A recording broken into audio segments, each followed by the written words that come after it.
Yes, ready, start. Let us be frank enough to recognize that this increase in the intensity and duration of stoppages of work has prevented our economy from realizing its full potential. Whichever party to the dispute may have emerged victorious from these confrontations so far as the nation is concerned. The strikes have inflicted unmitigated loss.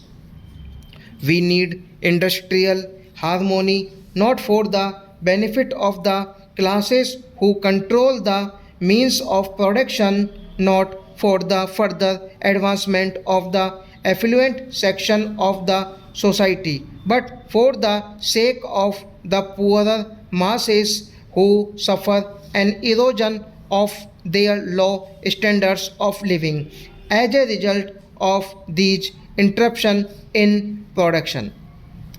The unemployed, whose only hope lies in a higher rate of capital formation and investment, whether in the public or in the private sector, suffer most in the process.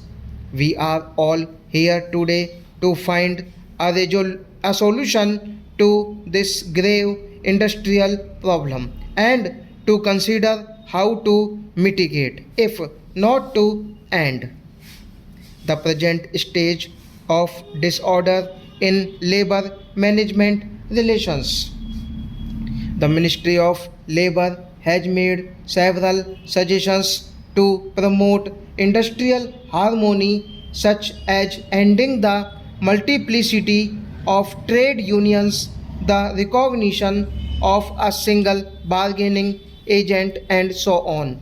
These lead to other related issues such as how to promote internal relationship within the trade union movement and what agencies should be set up to consider and resolve disputes as they arise. My friend tells me that these points were set out more as a basis for discussion and to help in your deliberations. I do not wish to go into these issues in detail, nor to prejudice the discussions. But may I suggest that you evaluate these points and any others with one criterion, whether they will increase or reduce industrial disputes.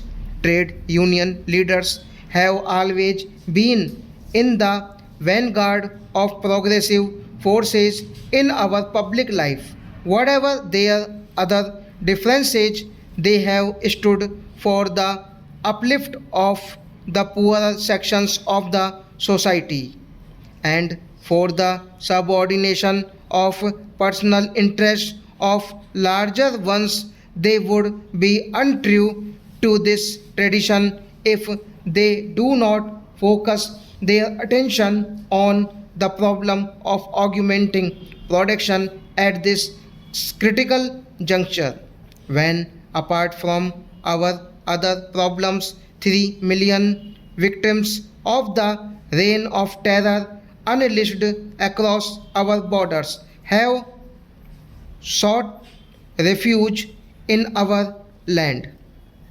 The shortfalls in production have also affected government revenues and reduced potential levels of investment.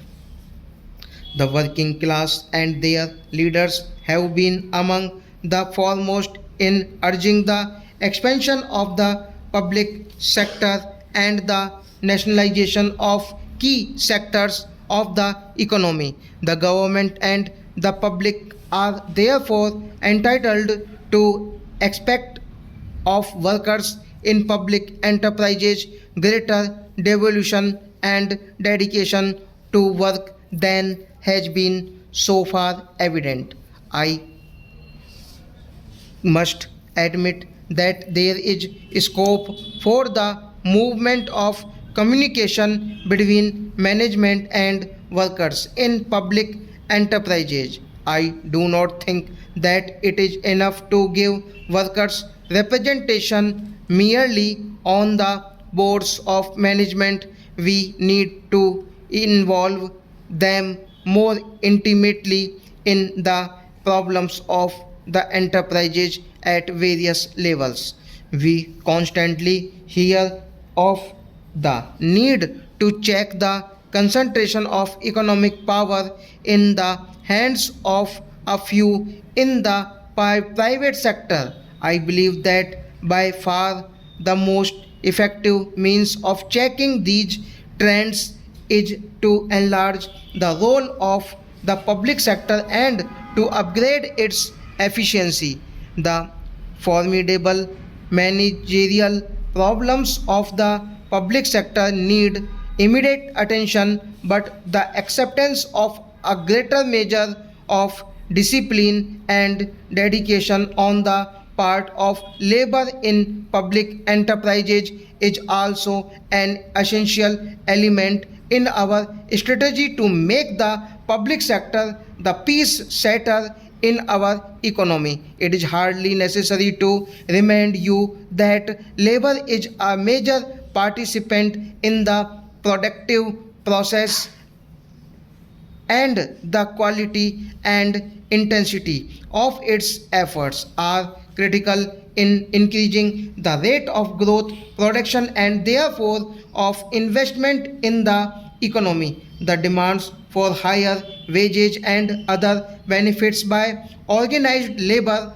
are understandable, but these have to be pursued within a policy framework which pays due regard to the general state of economy and the interests of the unemployed in a country like ours, where there are millions of unemployed and underemployed. What is needed is a fair distribution of opportunities for gainful employment. In this sense, the employed, particularly in the organized sector, who enjoy a measure of a special security, should recognize that in our country to be employed in is in itself a privilege, since they should not merely seek unilateral gains for themselves but should also have some comparison for those who are willing to work yet are unable to do so because of the comparatively low rate of capital formation. I am sure that trade unions will interpret their responsibilities in this wider sense and work to secure for the employed as well as the prospective labor an increasing equitable share of progressively rising national product. Our country has gone through a very difficult period, but there is very indication that we are poised for rapid advance. Stop.